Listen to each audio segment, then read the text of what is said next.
Bismillahirrahmanirrahim. Assalamu alaykum hurmatli televizor ko'ruvchilar. Bu haftalik Istiqlol xabarlari programmamizda ko'rishinglarni qizg'in qarshi olamiz. Men Abdullah Yalqun. Hurmatli televizor ko'ruvchilar, oldimdan biz diqqatingizga bu hafta huzuringizga sunmoqchi bo'lgan xabarlarimizning asosiy mazmunini tunishtiramiz. Diqqatingizda Xitoy Uyg'urlarga yangidan yo'l qo'ygan jinoyatning turlari mavzuli xabarimiz bo'ldi. Xitoy doiralari Sharq Turkistonda elib berayotgan chekdan oshgan siyosatlarga kun sari yangisini qo'shmoqda. Bu qatim 3 qonunsiz bir buyumni topshirish to'g'risida yana bir umumiy uqtirish chiqardi. Shundaqla Xitoy hamda Uyg'urlarning uy mulklariga ko'zini qizartdi mavzuli xabarimiz bo'ldi. Uyg'ur xalqining hamma narsasini elib bo'lgan Xitoy tajovuzchilari amdilikda xalqning eng oxirgi yo'lanchiga bo'lgan uy mulk terilg'u yerlarini ularning qo'ldan elish uchun 8 turlik yangi belgilama chiqardi. Tafsiloti diqqatingizda bo'ldi. Shundaqla Sharq Turkistonliklar qarindoshlik uchrashish tayyorlik xizmat yig'ini ochildi mavzuli xabarimiz bo'ldi. 4-mart kuni Sharq Turkiston ma'rifat hamkorlik jamiyatining markazida 9-qatimliq Dunyo Sharq Turkistonliklar qarindoshlik uchrashish yig'ining tayyorlik xizmat yig'ini uyushtirildi. Bu va bundan boshqa xabarlarimiz diqqatingizda bo'ldi. Diqqatinglar ekranimizda bo'lsin.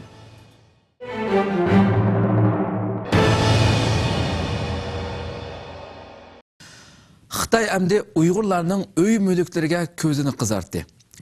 Uyg'ur xalqining hamma narsasini qo'ldan elib bo'lgan Xitoy tajovuzchilari amdilikda xalqning qo'lda qolgan eng oxirgi yo'lanchiga bo'lgan uy mulk terilg'u yerlarini tortib olish uchun 8 turlik belgilama chiqardi. Bu belgilamadagi mazmunlar Xitoyning qonunsizlikda qaysi darajaga berib yetganligini oshkorlab bermoqda.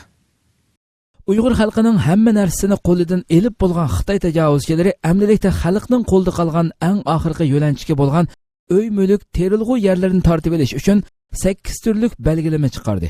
Bu belgilamadagi mazmunlar Xitoyning qonunsizlikda qaysi darajaga berib yetganligini oshkorlab bermoqda. Xitoy axborotlaridan Xinhua to'g'ri bilan Xinjiang televiziya 2-kanalning undidor sahifasida fuqarolarga qaratilgan yangi bir belgilama e'lon qilingan. Bu belgilamada tövendikdek 8 turlik shaxslar egiligidagi uy zaminni Xitoy doiralari tarafidan davlat mulki hisobida elib olganligi bildirilgan bo'lib, bu 8 turlik uylar tövendiklardan iborat. Birinchi, bir oilada ko'p uy bo'lish. Bu deganlik bir oilaga bir uy prinsip bo'yicha ortiq bo'lgan uy davlat ilkiga o'tkazib olindi. Ikkinchi, belgilamaga xilof holda uy selish. Planlash tarmoqlarining tasdiqini olmay salgan uy, terilg'u yerga yoki kollektivning yeriga selingan uylar. Üçüncü, 2 yıldan artıq işletmegen uy va uylik yerler.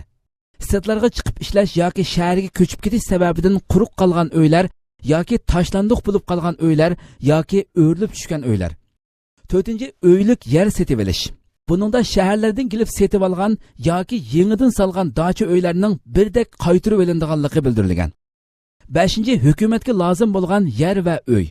Hükümet yol yasash yoki boshqa planlar bilan lozim qilmoqchi bo'lgan yer va uylar. 6-chi, nüfus yetkash. Yezidan shaharga nüfus yetkab ketgandan keyin qilib qolgan uylar, bundaq uylarda egasining o'ltirish huquqi bo'lmaydi. 7-chi, yangi uy salgandan keyingi koni uylar. Shaxslar yangi uy salgandan keyin bir oilada bir uy bo'lish prinsip bo'yicha koni uy davlat tarafidan elib olindi. 8-chi, 5'li kapolatlik oilalarning uylari. 5'li kapolatlik uylar. Bunda qilib qolgan uylarni boshqalar ishlatishga bo'lmaydi, shunga qaytirib olindi. Xitoy Uyg'urlarga yangidan yo'l qo'ygan jinoyatning turlari. Xitoy doiralari Sharq Turkistonda elib berayotgan chekdan oshgan ijroatlarga kun sari yangisini qo'shmoqda.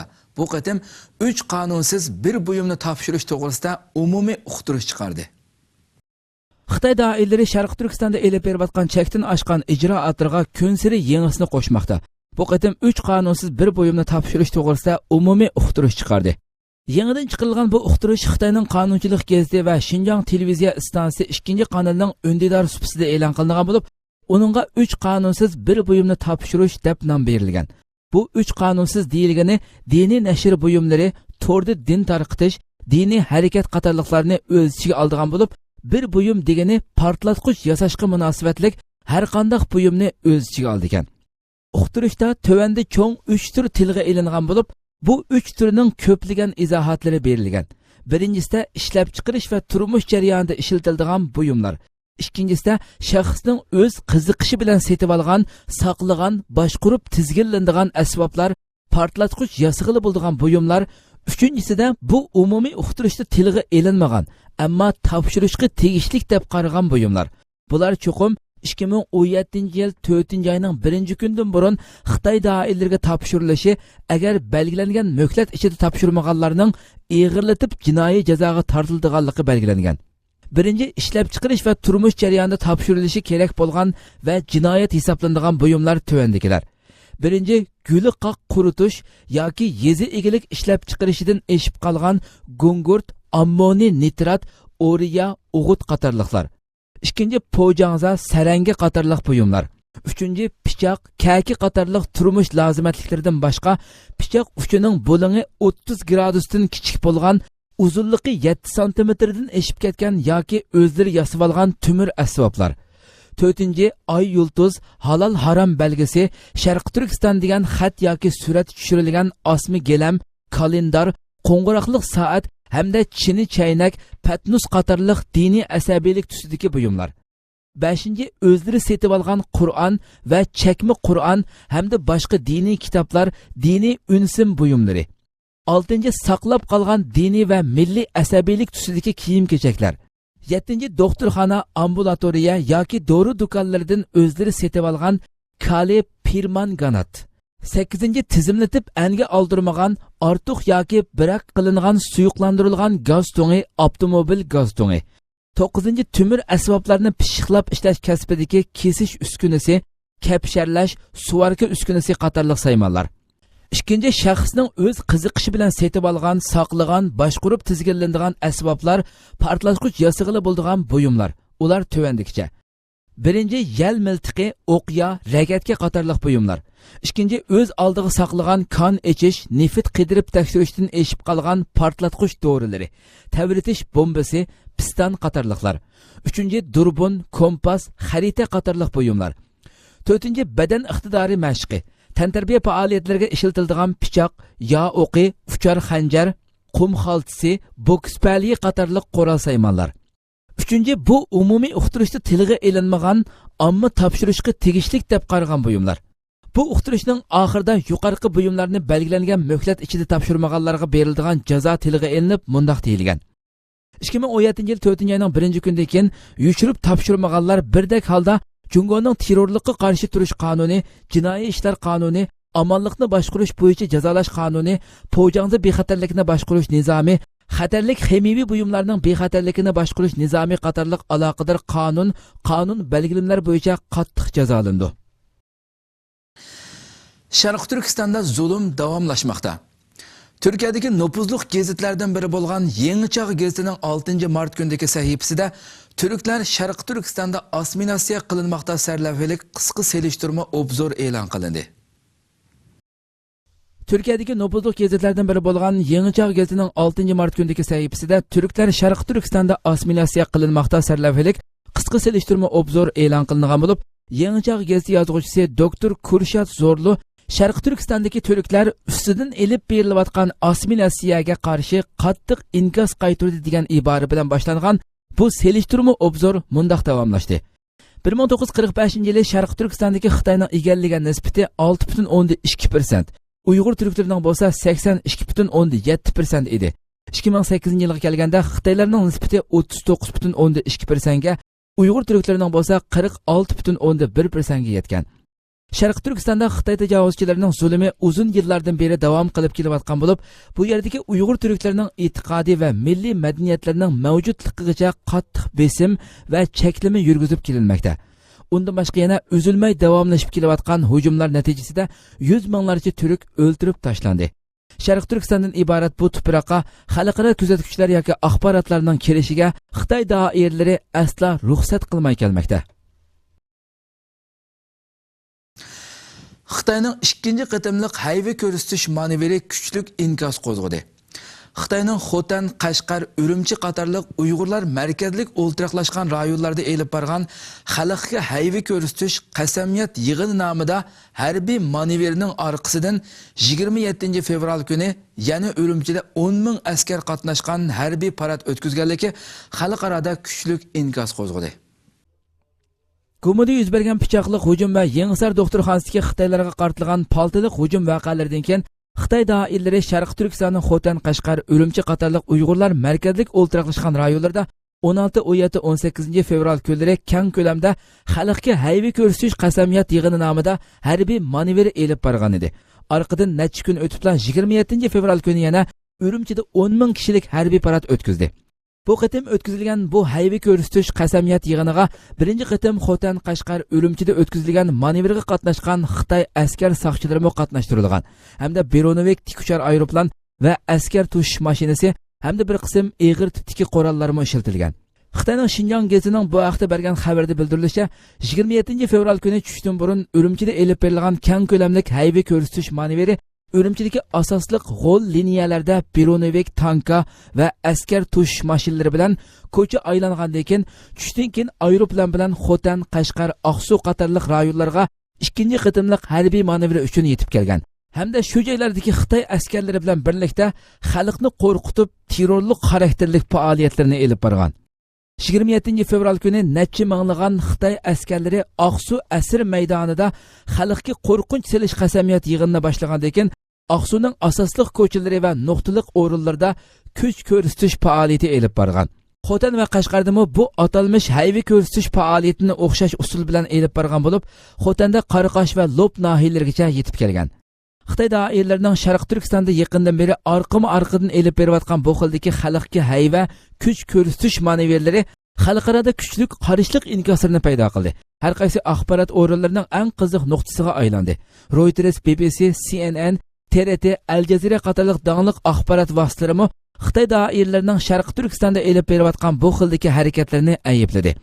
Undan boshqa har qaysi ijtimoiy aloqa vositalarida bu vaqtda ko'plagan bas munozirlar elib berilgan bo'lib, Xitoy doiralarining Uyg'urlarni qurol kuchi bilan majburiy assimilyatsiya qilishni maqsad qilgan bu xildagi faoliyatlarning hech qanday unumga erishalmayli qolmasdan, balki rayonda ig'ir ijtimoiy siyosiy omillarni paydo qilib, texmo ig'ir qonliq to'qinishlarni keltirib chiqaradiganligi o'tirg'i qo'yildi.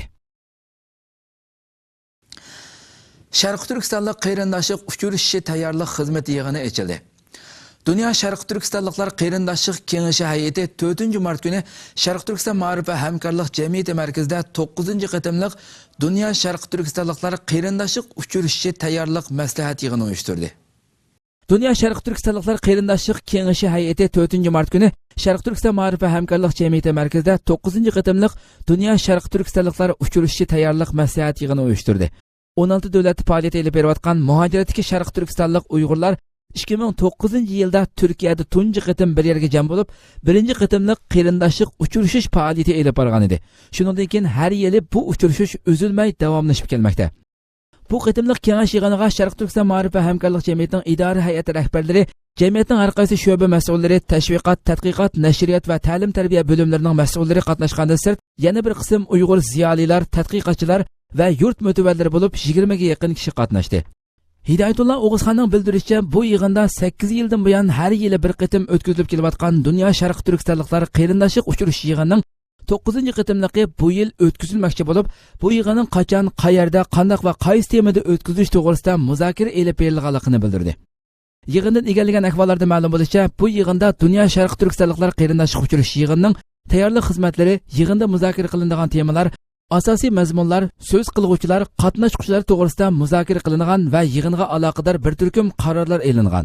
Dunyo Sharq Turkistonliklar qarindoshlik uchrashishining tunji navbatligi 2009 yili Istanbulda chaqirilgan bo'lib, dunyoning har qaysi joylaridan kelgan bir qism Uyg'ur tashkilot vakillari, diniy olimlar, siyosiy faoliyatchilar, ziyolilar, tadqiqotchi va jurnalistlarning qatnashishi bilan o'tkazilgan edi.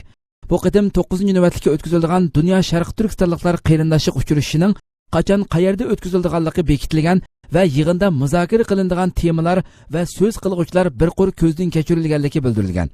Qarindoshlik uchrashishining tayyorlik xizmatlari boshlandi.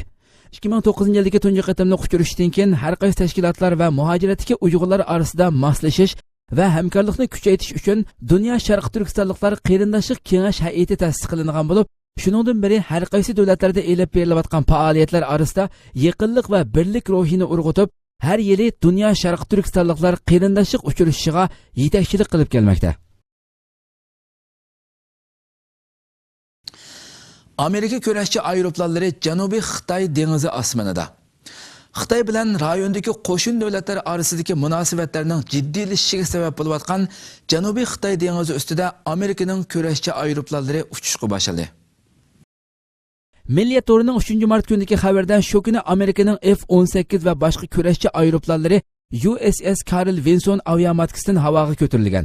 2 oy davomlashishi planlangan bu harakat bundan burunqilarga qaraganda xilili keng doirani o'z ichiga olgan bo'lib, hatto bu qitimqi harakatda B-52 tiplik bombardimonchi aeroplanning ishlatilganligi ma'lum bo'lmoqda. Amerikaning USS Carl Vinson nomli aviamatkasi 3-mart juma kuni muxbirlarga echib etilgan.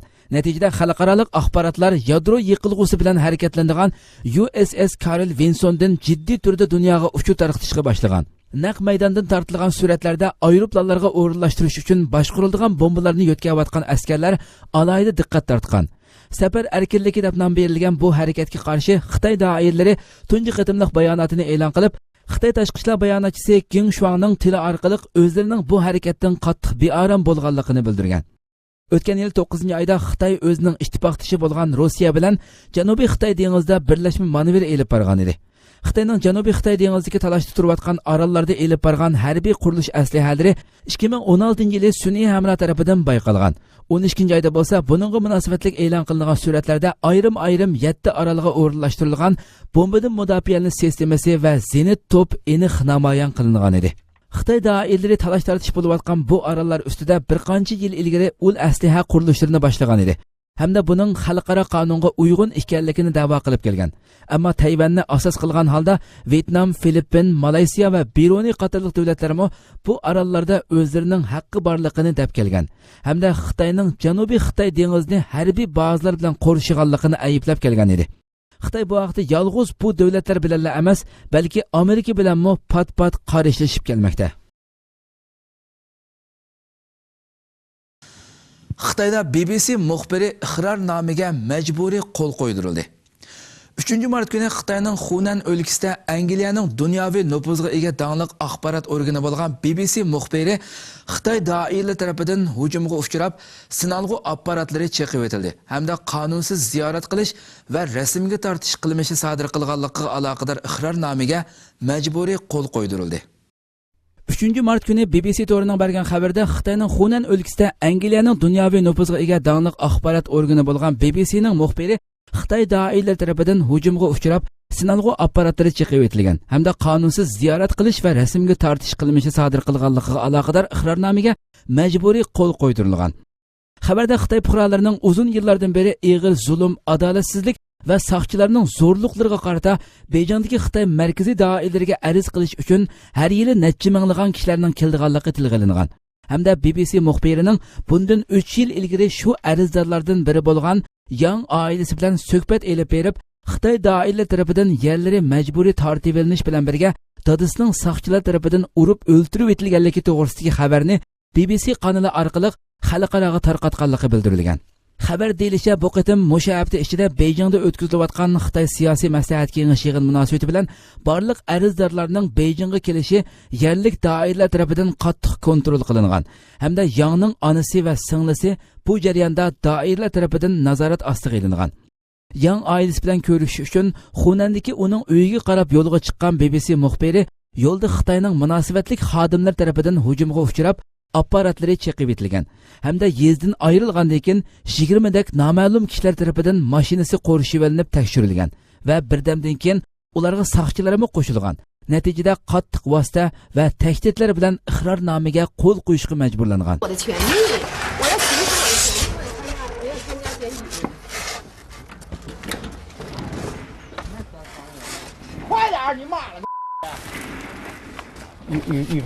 You've no right to stop us from it. 别拍了，来来来来来，走吧，别来这里。 So China has made huge capital out of what it sees as the farce and the circus of the US election, the huge effort and expense that goes into an artificial choice. But what we can see here quite clearly is the huge effort and expense that China puts in to stopping people exercising their democratic rights.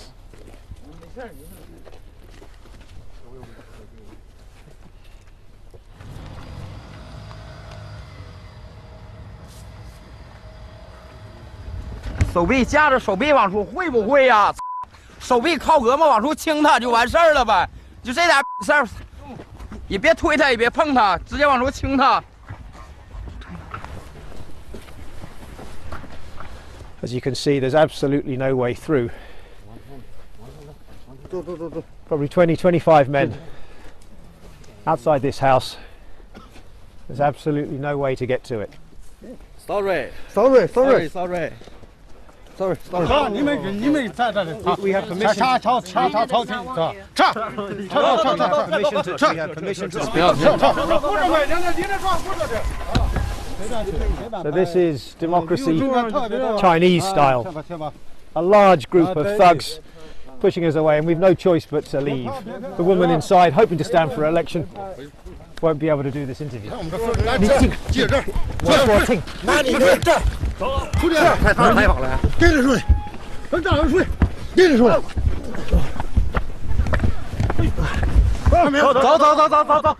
going to break my coat. Let go. Let go.